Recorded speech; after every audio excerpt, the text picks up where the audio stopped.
You know what? Many women need to stop saying that they ignored the red flags because they saw them. You saw them, you heard them, you felt them in your body, you talked to your girlfriend about it, your therapist and your coach. And instead of leaving, you overrode yourself. You didn't honor yourself. You engaged in self-betrayal. So I want to talk about that today.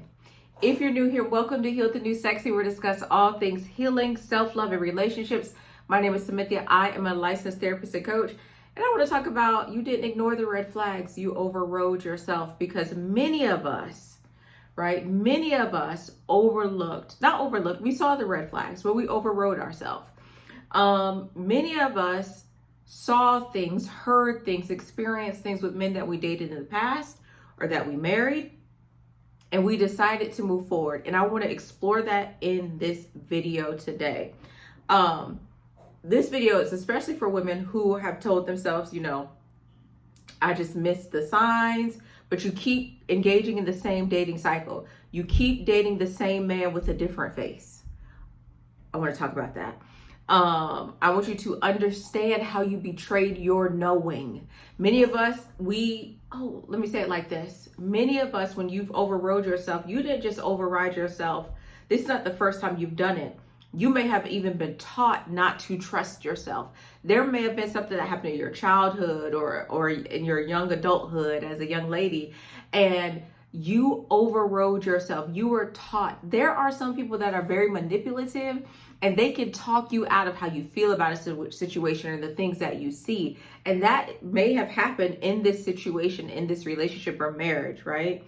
And especially if you are a high functioning woman, the one you're successful, you're self-aware, and you still end up getting hurt, it could be because you're overriding your intuition.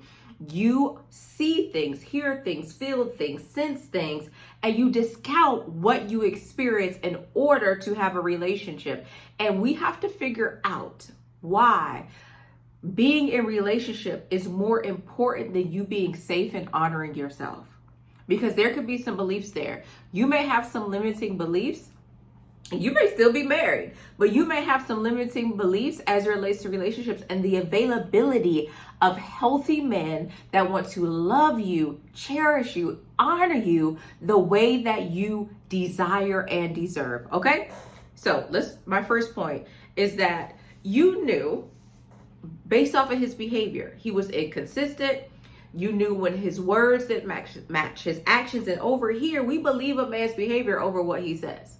We believe that if he's causing confusion and chaos in our bodies and just in our environment, that man is taking advantage of that, and it's very intentional. He's using chaos as a weapon of control, because quite often when there's chaos, a woman will be still.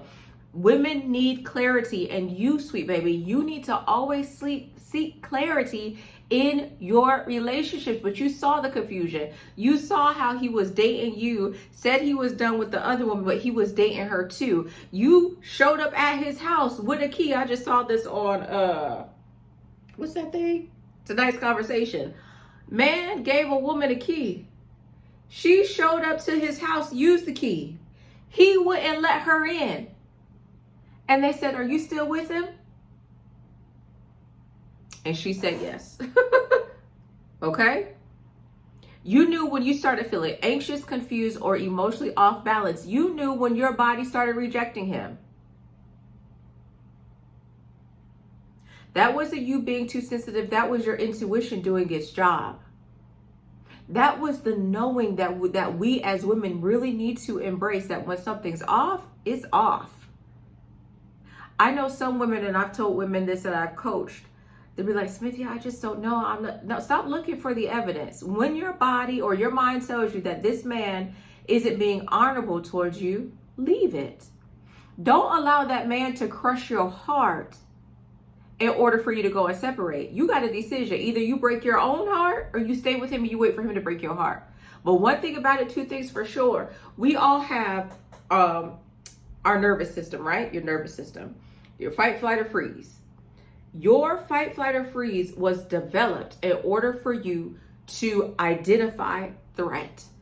sometimes a man's behavior can be threatening to you, and you may be like, oh, I don't know why it is, and you talk yourself out of it. You override yourself.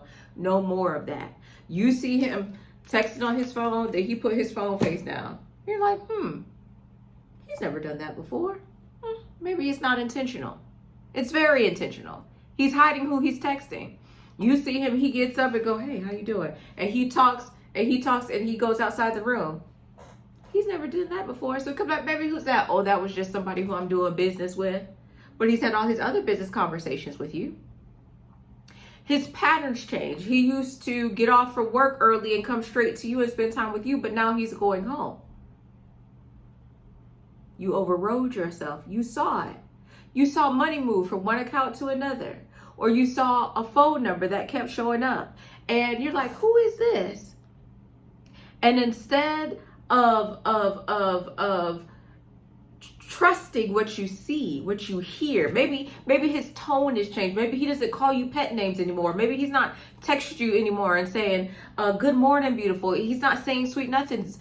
Instead of you trusting yourself and what you're seeing, what you're experiencing, what you're feeling in your body, maybe things were really well, but now all of a sudden you feel like you have to shrink. You're like, why do I feel like I have to shrink around him? Because there has been a shift in him, your nervous system being as sensitive as it is, and sensitive, I don't mean like when they say women are emotional and sensitive, I don't mean like that. I mean like sensitive as in it can quickly pick up a change. Now he's beginning to feel like the man you were with before. But instead of trusting your nervous system, trusting your intuition, trusting your knowing, you begin to negotiate with it. No, it can't be that. He wouldn't be that guy. He told me he would be faithful. He's loving. He's kind. He's done this for my mom. He was there for me for this. Da, da, da, da. You start negotiating with yourself. Despite what you see, despite what you hear, despite what you feel, you start engaging your frontal cortex, because that's where we rationalize. And now you're rationalizing his behavior. Oh, maybe he's stressed. I may be overthinking it. Let me give him some time. He's going through a lot. I know there's a business merger, and so I know his mother just passed away. He could be grieving. He lost his job. Y'all ever notice that a man can be going through something traumatic and forming a relationship with another woman? And you are giving him space. Instead of him coming to seek comfort for you, he's seeking comfort somewhere else. But he's always done that. And so when you are giving, we just had a baby, maybe it's me, I've gained weight, and so maybe he's not attracted to me anymore. You start negotiating. You start negotiating with yourself. He's right. I should trust him. I should believe in him. He's doing this for our family. Those late nights that he's spending out, he's doing it for the family. What business deal he doing at Magic City? He don't need them chicken wings, sugar. He don't need them chicken wings, okay? And what happens is that you slowly start to disconnect from yourself, and you begin to dishonor yourself and betray yourself. So the root question is why? Why do you override yourself? It usually comes down to three things. One, you're attached to the potential. You weren't dating who he was. You are dating who he could be. But also you're dating the potential. You're attached to the potential of the relationship because maybe there's some future faking going on. You are future faking because you really believe his words as it relates to him wanting to move forward with marriage. And he's future faking because he understands that this is the hook I have to give her in order for her to stay. You're not dating who he is. You're dating him for who you want him to be. And that's very dangerous. I did a video about potential, so I'll put it up here so that you can watch that next. Number two, you don't want to start over, especially for successful women. You could be married with children. We got a house, Cynthia. I don't want to start over. I don't want to get to know another man. Starting over can feel exhausting, Cynthia. I don't have the energy to give another man in another relationship. So you try to make it work longer than you should. Do y'all not see what's going on with Tina, who was a part of Mary? Where her husband cheated on her multiple times with her close friends, and now he has decided that he wants to divorce her?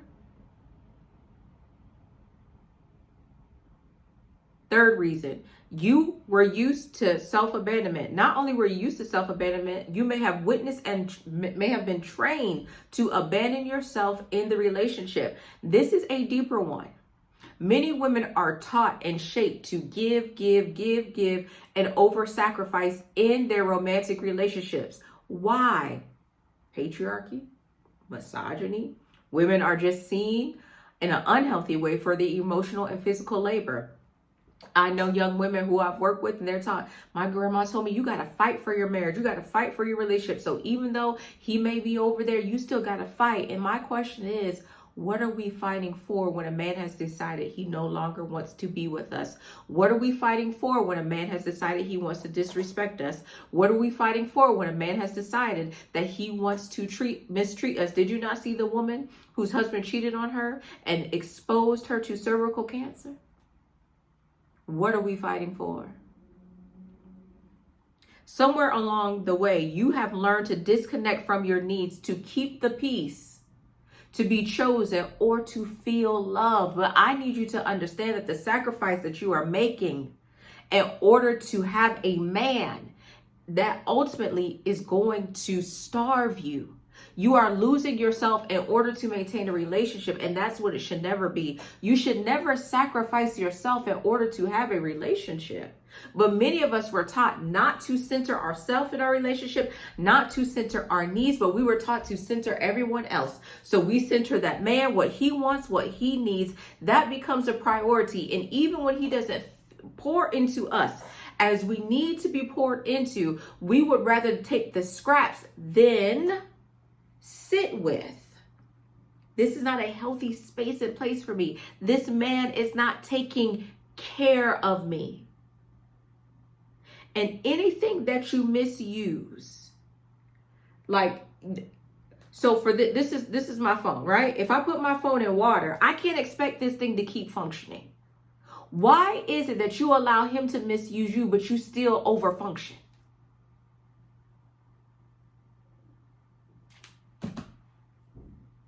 Listen, so overriding yourself didn't feel unfamiliar. It felt normal because you may have witnessed it with your mothers, your sisters, your grandmothers. It's what you were taught to do. You were taught this is what a good woman is. This is what a good mother does. She holds her family down. She's a ride or die. And that's why this heartbreak hits so deeply. Because you're not just grieving him, you're grieving the moments you didn't choose yourself. I'm 37. I think about the years in my early 20s that I didn't put myself first. I think about how I had a baby, and so I started working really hard because I wanted a family. I didn't have enough self-respect at that time to realize I wanted a family. He didn't want that. But then a few years later, I said, no, I'm not going to do this. No.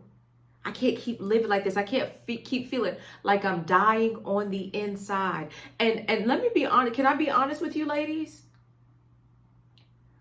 We will sacrifice our mental health, our emotional health, our physical health. You're trying to figure out why you can't lose weight. You try to figure out why you're on high blood pressure medication. You try to figure out why you got sugar diabetes. You try to figure out why you got migraines. You try to figure out why you can't lose weight. Your cortisol is through the roof because you're trying to hold this relationship together, and the relationship is killing you. You are having physical manifestation in your body. Your body is sick.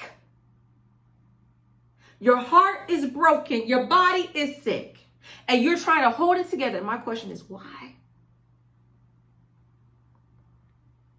Why you keep putting yourself in, say, in a relationship, a marriage, when you're not choosing you? You know what you need. You're negotiating your care. Anything else would break down and it wouldn't function, but you keep functioning. Why? You keep replaying to yourself, I should have left sooner. Or maybe you feel like, Smithy, I can't go. I want to go, but I can't go. I knew better. Why did I stay? Why didn't I leave sooner? When I broke up with him before we got married, I should have stayed gone. Why did I come back? And now you feel shame. Now you feel guilty.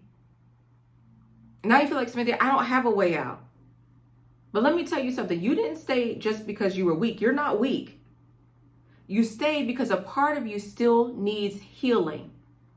It's that part. I did the video, grown woman, dating from the grown woman, dating as a grown woman versus the inner child, right?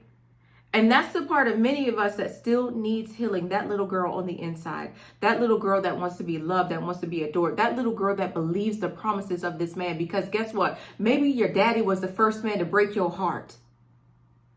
And so now you so desperately want a man to love you, to take care of you, to see you. And that man ain't doing it. So the goal, listen, isn't to be the woman who becomes who spots the red flags. The goal is to be the woman who doesn't override herself, because you already spot the red flags. You don't respond to them. Many of us are desensitized to the red flags because the red flags is what we grew up with. I grew up in a home with domestic violence. I grew up with a home with a father that was verbally aggressive. I grew up with that. It was a norm. And there are some things that maybe you grew up with. So you see it, but you're desensitized to it. It doesn't move you. Right? But the goal has to be that you become a woman that trusts herself enough to act on what she sees. That's the difference. Don't just see the red flag. Move when you see it. Listen, healed women don't have better vision. They have stronger self-trust. I want you to know this. On May the 2nd, I'm having a course, Healing from Heartbreak. If you're watching this video, you're going through a breakup, you're going through a divorce, you need to be at that course. It's on May 2nd. The link is in the description, and it's also going to be the first is the only pinned comment, okay? I want to see you on May 2nd, 12 p.m. Eastern, 9 a.m. Western, 11 a.m. Central. I want to see you in that course. If you are a woman and you're saying, Cynthia, listen, I need to learn how to trust myself in a way that I haven't before. I've gone through this relationship. I realize I made sacrifices I shouldn't have made. I've lost myself. I struggle with being in his space. Maybe you're co-parenting. Cynthia, I block him and then I find myself unblock him. I'm ruminating over the relationship. I engaged in maladaptive daydreaming and limerence, and it's all playing a role, and I just can't let go. It's been months, it's been years, and I haven't let this relationship go. You need to be in the course on May the 2nd, okay? I want you to know that we are not just moving on from him, but we're rebuilding a relationship with ourselves. Outside of the relationship with God, the relationship with you, that is the most important relationship you will ever have, baby, because you gonna be in your skin 365, 24/7. Okay? Listen, we're not just addressing letting go. We're addressing patterns that made you override yourself. We're addressing self-abandonment. So the link is down below. I don't want you just to heal. There's many people who heal. I want you to become a different woman that you love and you trust. And this is the thing as it relates to healing. There's many people outside who feel like they healed, but there are specific tools and strategies that I'm going to give during this course that you're going to need, because there are people who say they healed, they haven't healed. You can heal. There's a such thing as healing incorrectly. You ever seen somebody who pinky like this? They can't get it straight because maybe they got their pinky jammed and they didn't go to the doctor. So it's healed, but it's not functional. And there's many people who say they're healed, but they're not functional. And that's why they're in the same cycle again and again and again and again. Girl, how you heal? How you keep marrying the same man over and over and over again? You're going to want to be on the course. May the 2nd, link down below. This is Heal the New Sexy. My name is Cynthia.